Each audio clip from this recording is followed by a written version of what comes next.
આમ આદમી પાર્ટી સુરત દ્વારા પીએમજેવાય યોજના અંતર્ગત કામ કરતી હોસ્પિટલો દ્વારા માં કાર્ડમાંથી તો પૈસા લેવાય છે, પરંતુ ઘણી બધી હોસ્પિટલ દ્વારા દર્દી પાસેથી ઉપરથી કેશ પણ લેવામાં આવે છે.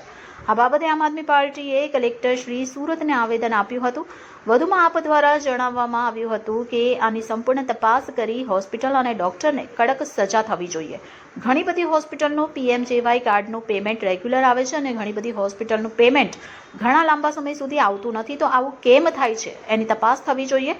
સરકારી હોસ્પિટલમાંથી ઇલાજ મફત કરવામાં આવે છે, તો મા કાર્ડમાં શા માટે ઓપરેશન કરવામાં આવે છે? ગુજરાતમાં પીએમજેવાય કાર્ડ હેઠળ હોય ઓપરેશન કે ઇલાજ થતો હોય તો પછી એ બધું બંધ થવું જોઈએ અને સંપૂર્ણ તપાસ કરી કડક સજા થવી જોઈએ. તો આ મુદ્દે આપ સુરત લોકસભા ઇન્ચાર્જ રજનીકાંત વાઘાણીએ જણાવ્યું હતું કે ગુજરાતની 6.5 કરોડ જનતાને મફત ઇલાજ મળી શકે તે માટે દરેક સરકારી હોસ્પિટલમાં સાધનો પૂરતા પ્રમાણમાં ડોક્ટર અને દરેક તાલુકા વાઇઝ સંપૂર્ણ સુવિધાવાળી 200 બેડની હોસ્પિટલ બનાવવી જોઈએ, જેમાં દરેક બીમારીનો મફત ઇલાજ થવો જોઈએ.